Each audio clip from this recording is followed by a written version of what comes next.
민물에서 태어나지만 대부분의 생애를 바다에서 보내는 연어. 하지만 산란할 때가 되면 자신이 태어난 하천으로 돌아온다. 그것이 바로 연어의 본능. 우리나라 연어가 돌아오는 회귀율, 생존율이라 할 수 있는데 그것은 한 0.63% 정도 됩니다. 귀향에 성공한 연어는 1000마리 중에 고작 6마리. 턱없이 낮은 비율이다. 우리나라를 포함한 세계인들의 식탁에서 환영받고 있는 연어. 연어의 회귀율을 높이고 우리의 소중한 어족 자원으로 활용할 수 있는 방법은 무엇일까?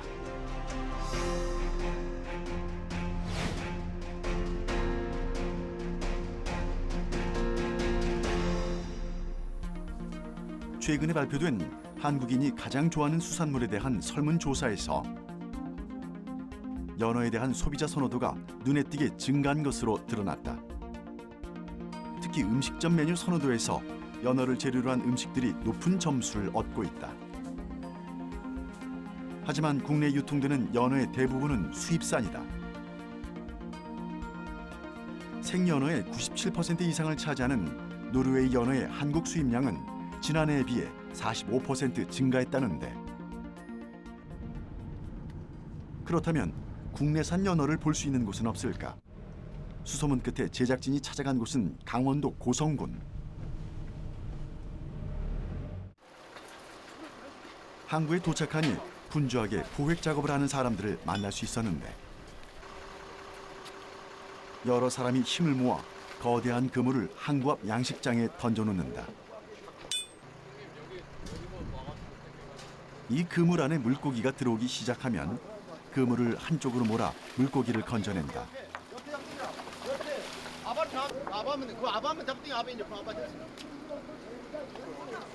펄떡이는 고기들, 모두 양식에 성공한 연어들이다.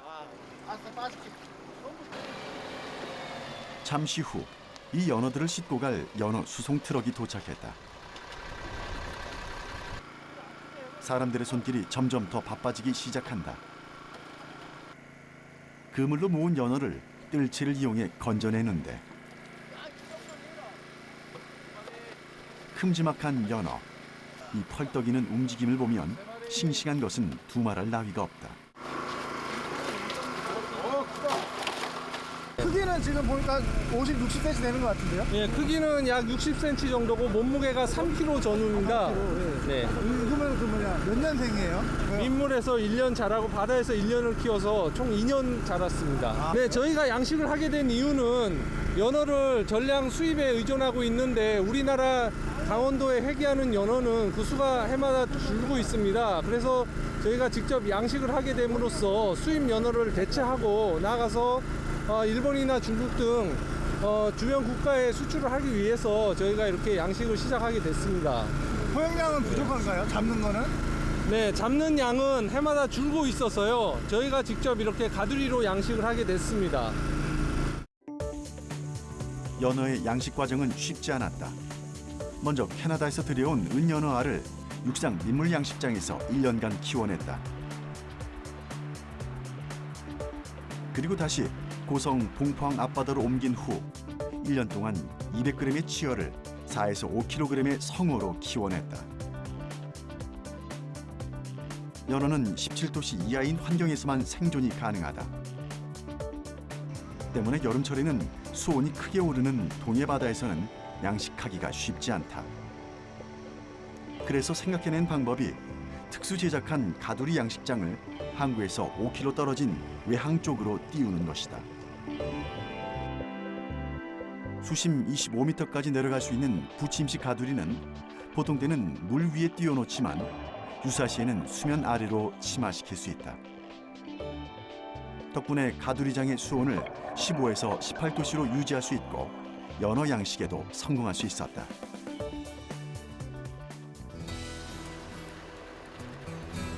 양식에 성공한 싱싱한 활연어들. 거의 5kg까지 자라면서 수입산 연어와 비교해도 뒤지지 않을 경쟁력을 갖추었다.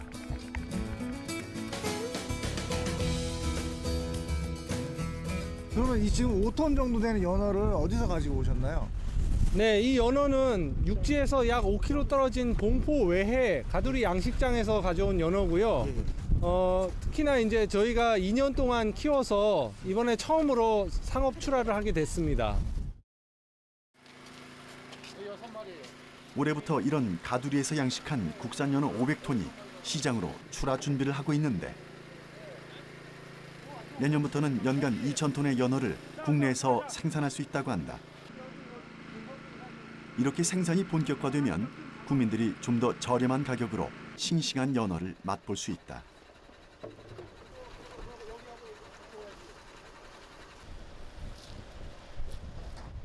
현재 아시아에서 연어의 대량 양식에 성공한 나라는 우리나라가 처음이다. 전량 수입에 의존하던 연어. 하지만 이제는 국내산이란 이름표를 달고 소비자들의 선택을 기다리고 있다. 그렇다면 양식에 성공하기 이전에 우리나라에서 잡은 자연산 연어는 없는 것일까? 수년째 수산물 유통업을 하고 있는 임관식 씨를 만나보았다. 제가 노르웨이 연어가 유명한 건 아는데 국내에도 연어가 이렇게 있는데요. 네네. 왜 이렇게 쉽게 접할 수가 없었나요? 국내산 연어 같은 경우에는 이제 자연산이 있는데 개체수가 많지가 않다 보니까 불규칙한 형성이 있어가지고 시장성 배역에 있어서 좀 아무래도 좀 안 좋았던 그런 부분이 있다 보니까. 회귀성 어족인 연어는 고향을 떠나 일본 북해도와 베링해를 거쳐 북태평양에서 성으로 성장한 후 다시 알을 낳으러 자신의 고향을 찾는다.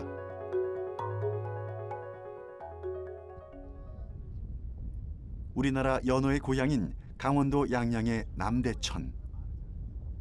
바다와 인접해 하천 폭이 비교적 넓고 수량이 풍부한 남대천 하구는 바다에서 돌아온 연어가 민물로 적응하기 위해서 잠시 머물다 가는 곳이다.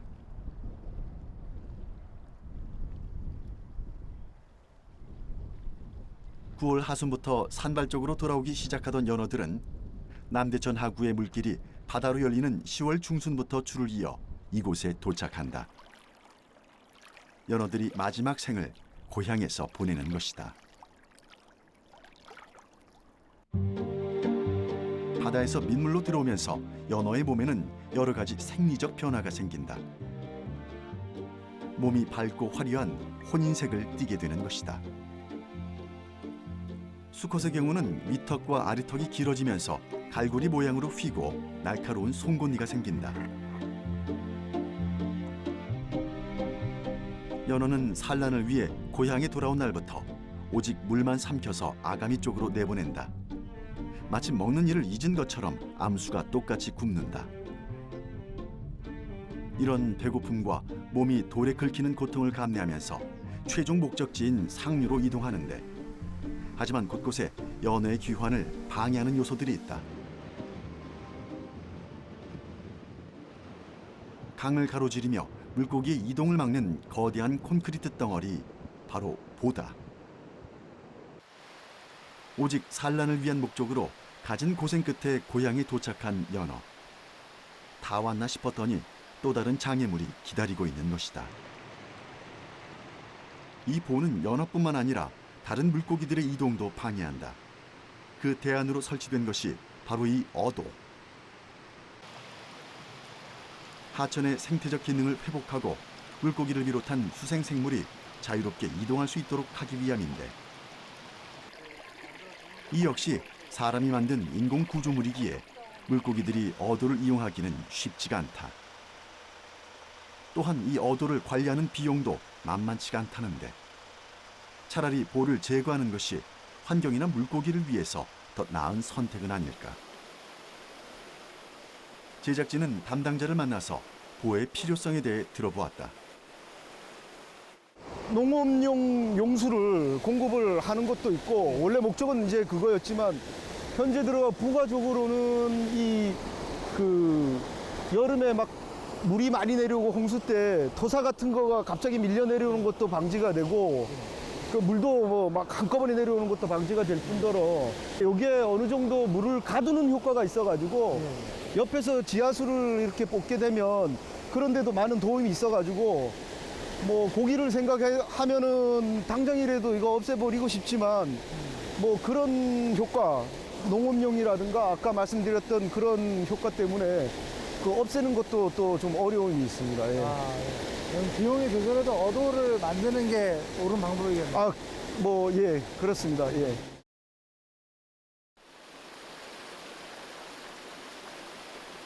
하천의 물을 이용하는 것은 물고기들뿐만이 아니다. 남대천 물줄기를 따라 농사를 짓는 동네 사람들. 연어의 생존을 가로막는 보가 농민들에게는 농사를 위해 꼭 필요한 시설이었던 것이다. 이렇듯 인간과 동물의 공존은 생각처럼 쉬운 일이 아니다.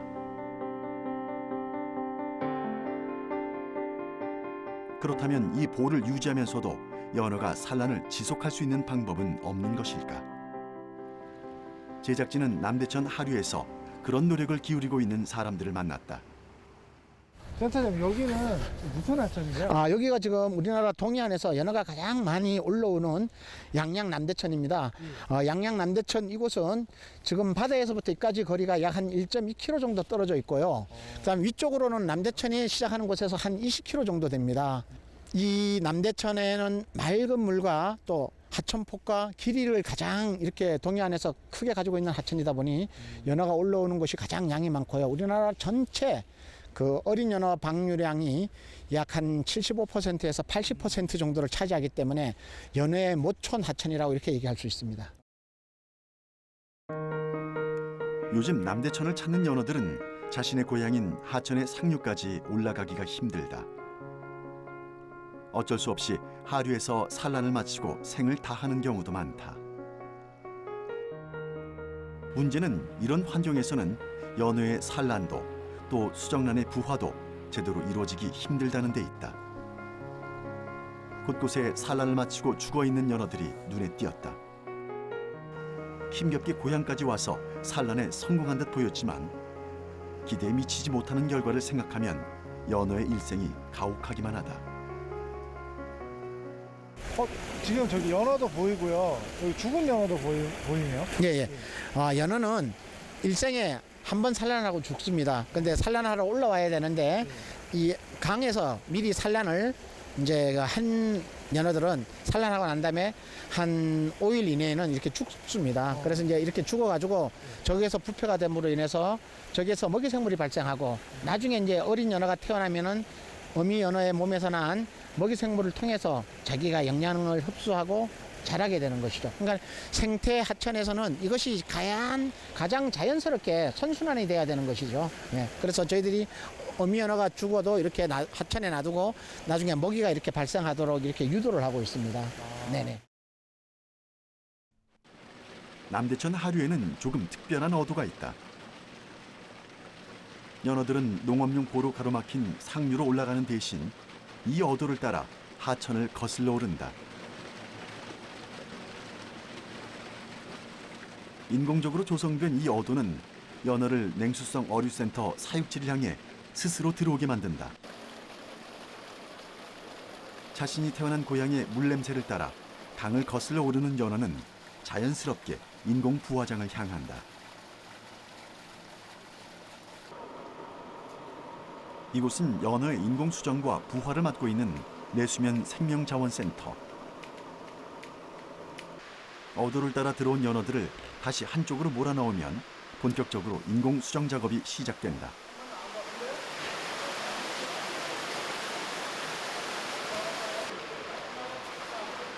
인공 수정을 하기 위해 가장 먼저 할 일은 바로 연어의 암컷과 수컷을 구분하는 일이다. 겉모습으로도 충분히 식별 가능하지만 산란 뒤의 연어는 무척 무겁고 거칠기에 조심해서 다뤄야 한다.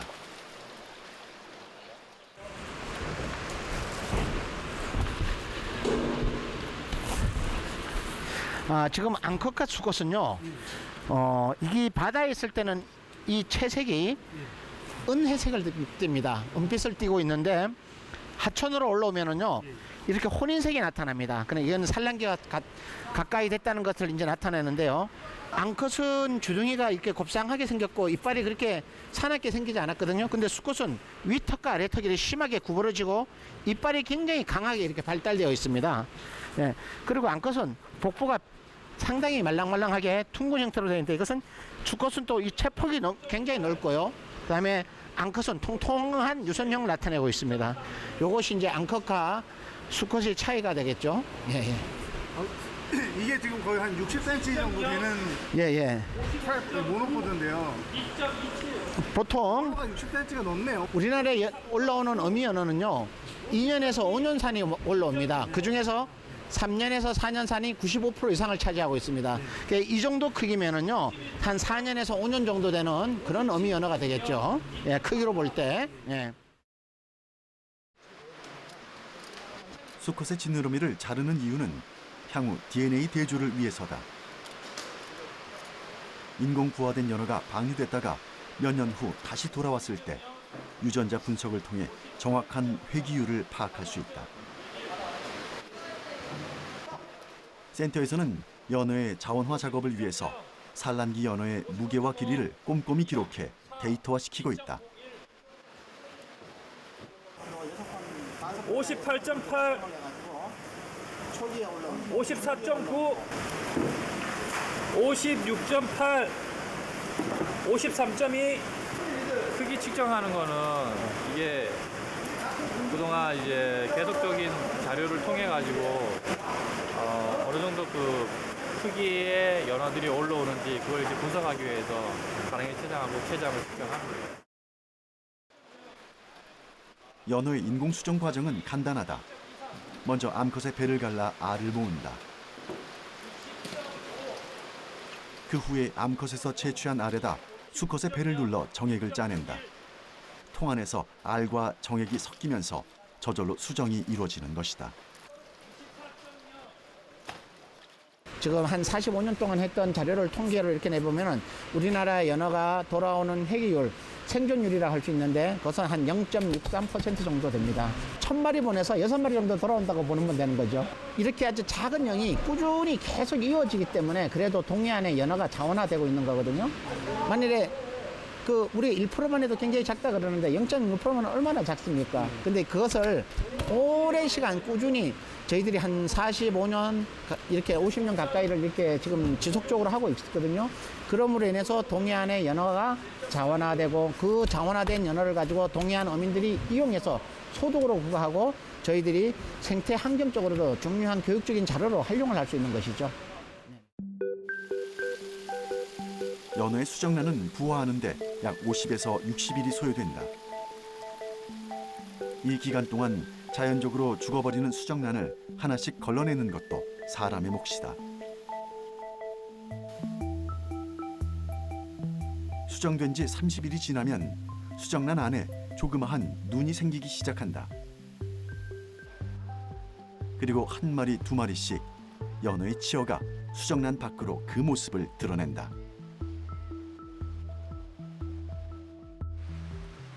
연어는 완전히 부화가 된 후에도 약 50일 정도는 치어장에 머물면서 바깥 세상으로 나갈 준비를 한다. 약 1g 정도 자라면 남대천으로 방류되고 그곳에서 한 달 남짓 적응 훈련이 끝나면 이제 또다시 바다를 향한 긴 여정에 나서는 것이다. 연어가 자연스럽게 재생산이 될 수 있는 확률은요 굉장히 낮습니다. 얼마 정도 되냐면은 하천의 환경이나 조건이나 여기에 대해서 다 다르겠지만은 심하면은 1%도 못 생존할 수 있다 그리고요. 또 인위적인 방법을 기한다 그래도 10% 이상을 넘지가 않습니다. 그렇기 때문에 인위적인 방법을 기해서 짧은 시간에 하게 되면은 약 한 85%에서 86% 정도 저희들이 지금 생존율을 가지고 할 수가 있거든요. 그래서 짧은 시간에 자원량을 늘리는 방법은 인위적인 방법을 통해서 할 수밖에 없기 때문에 그렇게 되고요. 남대천에 좋은 하천이 형성되어 있습니다만은 이것이 지속적으로 이용 가능하기 위해서는 지금과 같은 방법으로 자연으로 돌리고 자연스럽게 자연 산란장을 조성해서 생태 환경을 만드는 것이 가장 바람직한 일이겠습니다. 모든 생명은 그 본래의 방식과 습성대로 살아갈 권리가 있다. 하지만 산업화의 과정에서 피할 수 없었던 환경 변화는 연어를 비롯한 수많은 생물종들의 생존을 위협하고 있다. 이제껏 생태계의 악순환을 가져왔던 인간의 개입이 남대천 연어의 인공수정을 계기로 달라질 수 있기를 기대해 본다.